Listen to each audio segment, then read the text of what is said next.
people are more powerful than anything else in this world. And I'm not just saying that.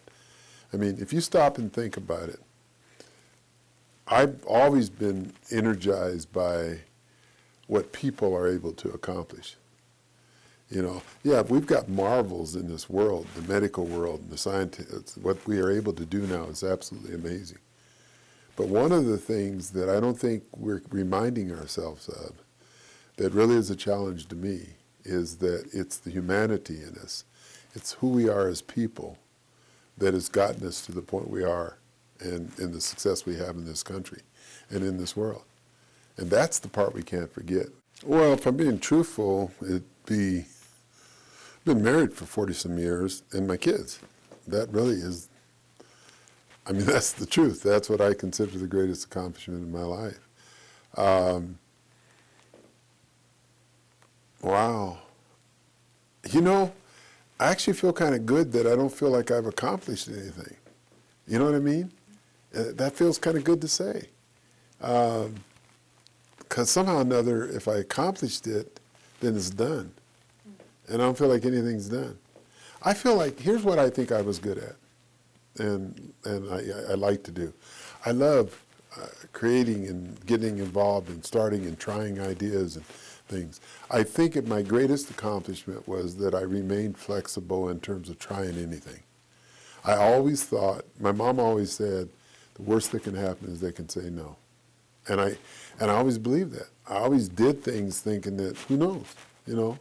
So, you know, maybe it won't work, but you know, we won't know that till we try. So my greatest accomplishment was, at this stage of my life, I've never lost that.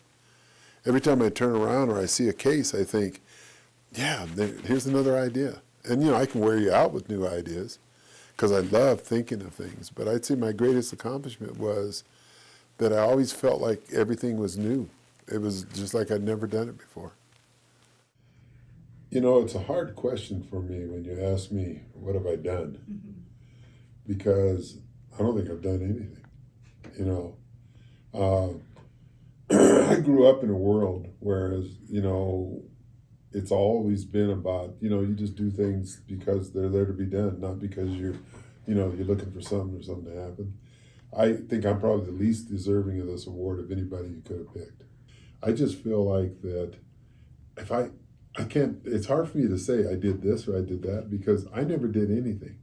And the truth of the matter is, I don't think anybody ever does anything just themselves, but they have people that work with them and do things and things happen. And the people in our community particularly the African American community that's here in Cheyenne, all took care of each other. And so community work was just what you did. You know, it was always about everybody just doing things to take care of each other. And that's the same philosophy and the way I've approached life ever since I was a kid. You just, you know, you do it. You know, there's, you know, you see something that needs to be done, you try to figure out a way to do it. And I enjoy that. I have fun with trying to sometimes figure out how to do something when it seems like there's nothing that you can do. I think the other thing that hits me is I really am one of those people that buys into this thing about that old saying about, you know, I complained about I didn't have the right shoes until I saw a person with no feet. I really like that because we always have something that somebody is doing more to get to do than you are. So no matter how much you think you do, you can always do a little more. You know, a few weeks ago, I was involved at a funeral of a lady named Maddie Brooks. Maddie Brooks was 90-some years old, and I looked at her obituary. And in this obituary, she was the first African-American woman to do tons of things in this community, just tons of things. She talk about her dresser. Now, this woman could dress. But I think about people like her. I think about people like there's a lady in town named Mrs. Tyler that who is just, she's there for everything. You need it, you're there. She's there to help you.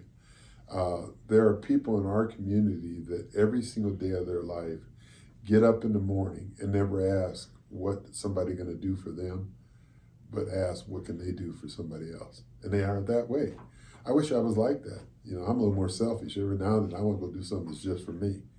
And I don't think about those things. And so I feel humbled to be, a matter of fact, I don't even think I'm getting this award. I think I'm just here as the representative for all them.